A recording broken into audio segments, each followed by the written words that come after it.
All right. All right. Welcome to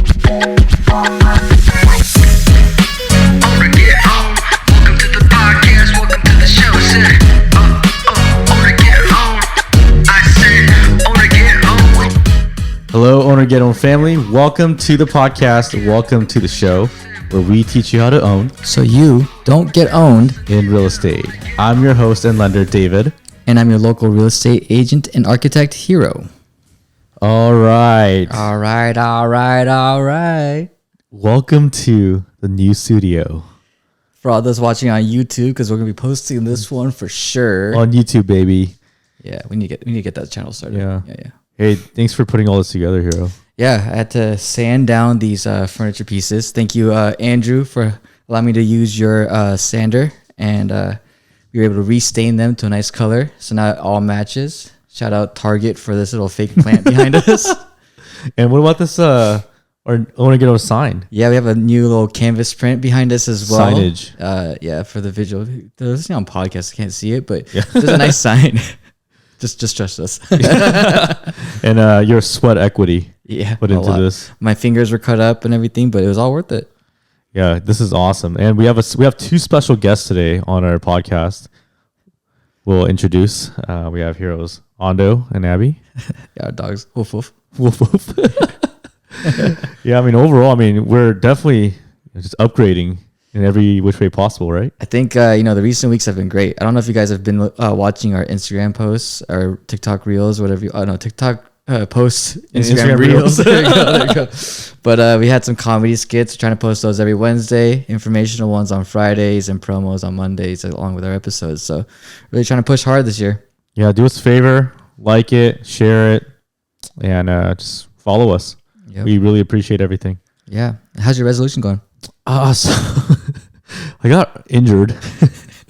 So I thought I was, I was moving up too quick. Yeah. My ego was getting too big. Your body was telling you to slow down a little bit. Yeah, and then I was doing deadlifts. Uh-huh. And then I had this shooing pain that went up my spine. And I fell forward and screeched in pain in my garage at 6 a.m. I'm sure Cecile and Chris heard that. Yeah. They're like, why are we staying this? So I actually took a week off of working out. I gave it a go today. It's not feeling too hot right now. To be honest with you, my back still hurts, but I definitely don't want to give up. I want to keep going as long as my body allows me. Of course, you can't just give up on everything. You gotta keep this going. I think next month will be fine. Give it a week or two. Need to continue to own. Yeah. What about you, Hero? Workouts are going consistent. Obviously, like we talked about last time, my alcohol stint has now been lifted off my shoulders. That's a good way to put it. So now I'm back to enjoying my life. But we want to make sure this resolution little update here isn't depressing for anyone following. We're motivated. We're still going to continue going forward. We keep it real though. Especially now that we're on camera, we got to be looking good Yeah, too. I know. So let us know if we're looking skinnier or fatter. Yeah, call us out in the comments. Yeah, be real. All right. All right, so let's go ahead and move on to the topic of the week. What are we talking about? So it's finally here. It's closing time. After all we talked about, now we've taken you listeners from shopping for homes, getting pre-qualified, entering escrow, going through the stages of escrow, and now today's the day. It's closing day. Finally. Yeah, it's been a journey, right? So, we really appreciate you following us along, and I hope that you guys have found it informative so far. But let's talk about closing. Super exciting. Yeah. Closing is basically what you've been waiting for.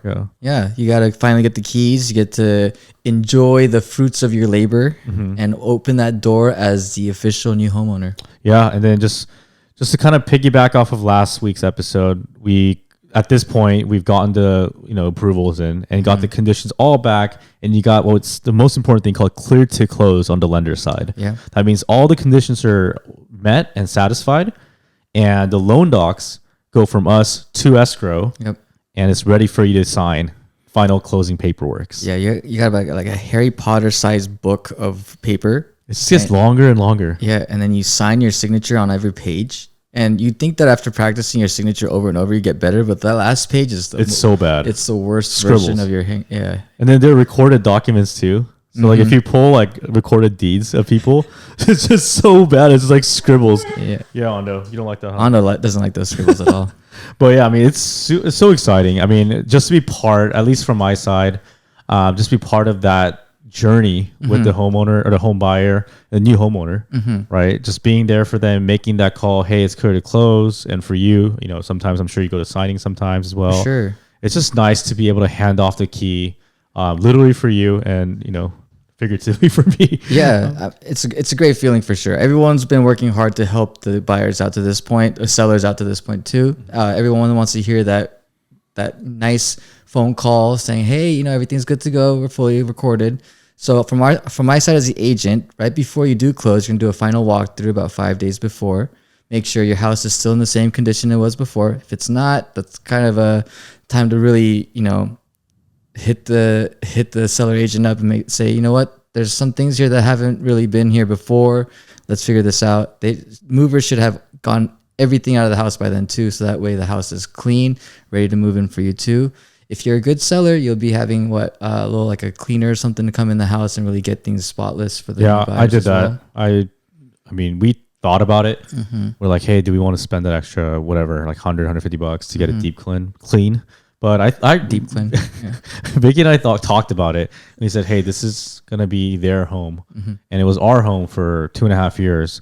So let's, you know, put it in the best shape possible for them to kind of make new memories on. Of course, that's really nice of you, because that's not always the case too. Yeah. I've had clients. I've had elderly people move out and they just haven't gotten it done in time. So it could get a little interesting at the end, but usually for the most part, it's all clean, ready for you to go. It's exciting.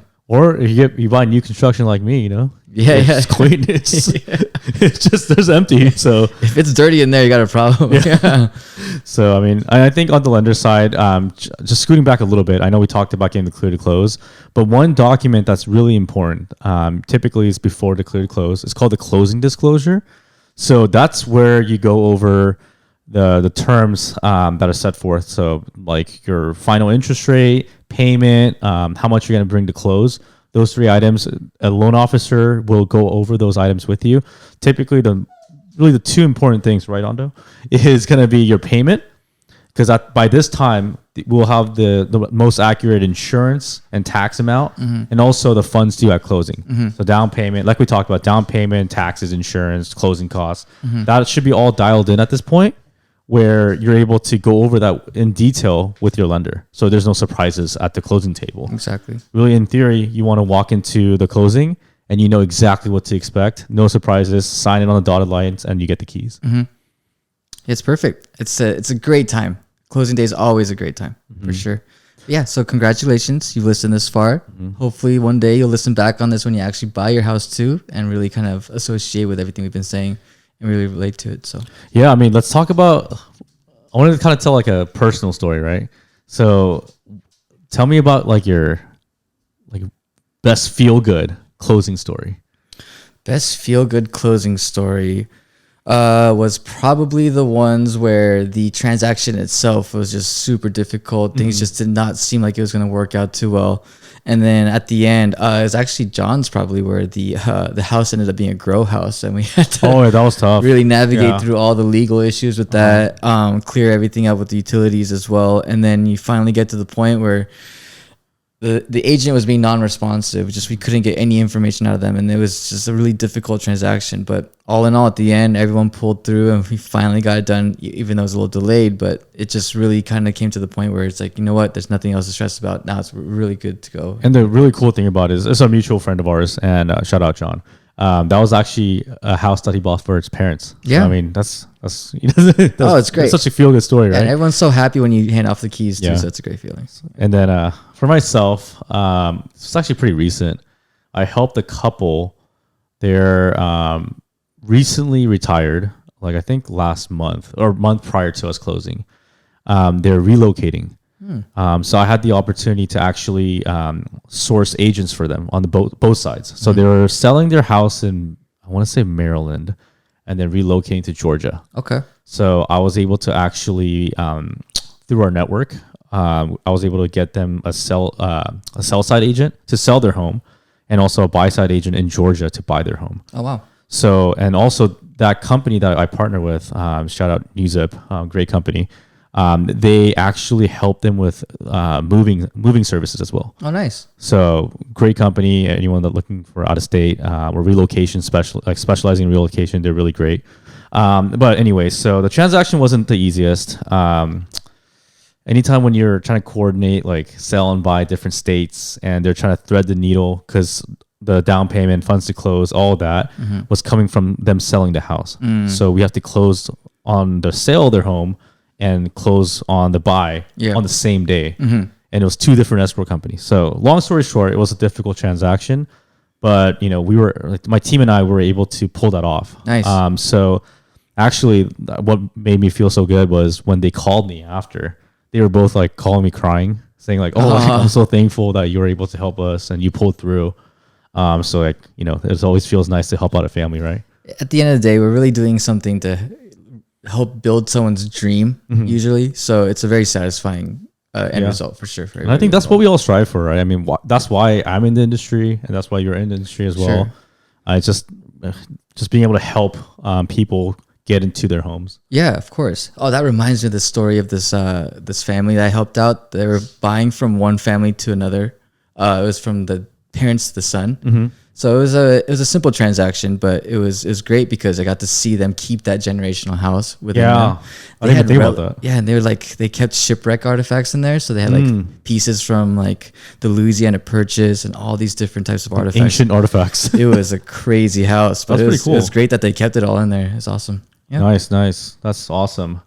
Well, yeah, I mean, hey guys, thank you so much for this concluding the home purchase series with us. I mean, it's been a long journey, but again, as I mentioned earlier, I hope you guys found it informational, and you guys can always look back and, you know, go back to previous episodes if you have any questions. And also you can always, you know, contact us via Instagram, or, you know, reach out to us via TikTok, whatever's easiest. Yeah, through the Google. No, but we're excited to have you guys along. We're gonna keep continuing to do episodes. We'll get creative with the topics about real estate. We want to teach you all the ins and outs of different types of aspects of the real estate market, and we'll continue to grow together. Yeah, and just quick thing too. I mean, I know we talk about it, but we do it. So again, if you guys need help with home buying, also refinancing, I do that as well. Or if you just want just general advice about buying a home, or, you know, what to do if you're looking to buy a home, you know, please reach out to us. Again, we would love to help you guys out. That's why we're doing this. Yeah, for sure. That, I guess, goes into our next thing, the unofficial ad. You know, this unofficial ad is going to be pretty unofficial. We got a little celebrity on our lap. This is the hot dog negotiator from our previous reel. Yeah, so if you guys haven't seen it, Abby is a star on our Instagram reel. So check it out. It's Hot Dog Negotiations. Yep. So thanks, Abby, for joining. Thank you. I know, thank you. Ando, I'm sorry. You'll be in a reel Ando too. will be on the next one. Yeah, Next time. You're hearing wine in the background. All right. It goes on to our next. Just the tip? Just the tip. Yeah, this week's Just a Tip is a really practical one. Yep. And it's very on point with closing. So I think with the chaos of closing and just even pure joy of closing, some details could get missed, and it's actually very important. You want to make sure that the utilities are on and they're good to go by the time you move in. Yeah, this is critical. So, you think you're doing everything right in terms of financial aspects for the transaction. You get everything done and you're about to get the keys. And one thing your agent should keep in mind is utilities need to be transferred. So for the most part, some agents can be helpful and they actually give you a list of all the utilities. Some of them will just say, go look it up. But you'll have to it's honestly better if you just look it up anyway. Most cities have all the lists online anyway. And then you're going to go on there, contact all of them and say, hey, we're about to get the keys for this house. Can you transfer the property under my name? Get the utilities transferred to me. The sellers will usually keep the utilities on for about a week, and then they want to make sure that the utilities are transferred seamlessly. If there's a pause in service, sometimes there's an actual upcharge for restarting the service, so you want to make sure you avoid that as well. That's right. Yep. And also for new construction, the sales office gives you like a reference sheet with all the different utility companies and the phone numbers. So that they make it pretty easy. Yeah, I think our previous podcast host Phil actually had an issue where he forgot to turn something on, and I think he didn't have water for a while, or was it someone else? I might have mixed up clients, but I remember someone forgot water, and yeah, That's crazy. Yeah. Oh no, sorry Phil, it wasn't you. It was it was my other client. All right. Well, yeah, it's again very practical. You would think it's simple, but it could be missed. So make sure you prep for utilities and make sure that the transition is very, very seamless. Yeah, make sure you do that before you go number 2 in your house too. Yeah, that's probably important. Very, very important. Okay, so moving on to Q&A. I think this, again, on par with our topic today with closing, right? So a lot of clients, they ask, and this wasn't like a specific question from a specific person, but I run into this question a lot. I'm sure you do too. Is after you close, like, when do I get the keys? Or the day before closing, like, when do I get the keys? Well, I think there's two answers, or there's multiple answers to this, but let's talk about your area that you cover, Jero. So the escrow process in the last couple of days is going to be the final walkthrough, and then you send in the verification of property conditions, which is a document that just says you did your final walkthrough, everything's good to go, let's close. And then the day of closing, as long as the funds are in, escrow's got everything good to go, lender's got everything good to go, the escrow company is going to start preparing the documents to be sent to the city for recording. So recording doesn't mean that people are in the booth doing some kind of hip hop track or something. Recording title means the city's going to be getting all the documents and transferring the title from the previous owners to now you. So once that happens, usually that's going to be around 2 to 5 p.m. You'll get the email from escrow that says, congratulations, we're clear to close. Everything's recorded. Sorry, not clear to close. Everything is recorded, and now we're done. So thank you all for your service. That's when everyone does their little pleasantries and says, hey, thank you. It's great working with you, blah, blah, blah. And that's when I'll call the clients and say, hey, let's go meet at the house, ready to go. And then I'll give them the keys. I give them my little gift. In my case, I do custom bottles. Some agents do cutting boards and all kinds of nice house stuff. Your custom bottle is sick. Thank you. Thank you. Super cool. But yeah, I mean, it's the short answer for Orange County is after recording. So Orange County, that's important too, because Orange County, you can't fund and record on the same day, right? Yeah. So explain that too. So it's a little complex, but basically you have to fund, and then after the confirmation of funding, then you can do the recording. Confirmation of funding. So that part is very important, and it's the reason why I said it's not a straightforward answer is depending on county. It's not even states, and there's different county rules. Like Riverside has a different rule, LA County has a different rule, and in fact, like Pennsylvania has a different rule. Texas, there's a lot of different ways that counties take care of recording and when it's closed, because that depending on the definition is when you get the keys. So I know that this is kind of a complex answer, but depending on the county you purchase in, I'm more than happy to answer those questions because it's very different. But let's talk about Orange County. So funding means that the mortgage that you're getting a loan from is paying the escrow company the remaining amount. So the wire is sent. That's what I'm saying. That's at 80%, right? Or typically about. Exactly. So whatever that loan amount that you're getting. So that money gets sent to escrow, and then they're going to pay the sellers with that. Yep. That money needs to go into the account the day before you're supposed to record. So if you have a 30-day escrow, on the 29th day, that money needs to hit the account so that you can record on the 30th day. And depending on your transaction party individuals, they can be very strict about that date. Some people are just, it's fine if it were delayed another day or so, but sometimes it can cost people money if you're delayed by that extra day. So you want to make sure you're on top of it. LA is different. I think you can fund and record the same day in LA. Yes. And Riverside, I just had one there. I don't quite remember if we did or not, but so in this case, just make sure you figure out what the rules are for your county and clarify that. So funding, recording, and then you get your keys. Yeah. So again, if you have any specific counties that you have questions about, just let us know. I'm more than happy to answer those questions. Also, a good note too, security wise, you might want to just replace those door locks anyway. You don't know if the sellers have any more keys left. I mean, for the most part, no one's trying to do anything maniacal like that. But if you're really big on security, it's good to just replace your keys. A lot of people now get the smart locks on their house anyway, so it's a lot easier to just transfer over security like that. Yeah, I mean, I have a smart lock. It works out great. So, congrats, guys! Congrats! We got a house. Congratulations. And now we're gonna go on to newer episodes about different topics. We'll get some guests in here. Yeah. We'll try to give you some more of that entertaining aspect with the comedy skits. Maybe do some more interesting topics too on these episodes. So it's not so dry. Yeah. So I mean, We'll we're keep excited. it moist. Yeah. Keep it moist. All right. Signing off is David. And here's Hero. Bye. Thank you for the podcast, thank you for the show. You just finished listening.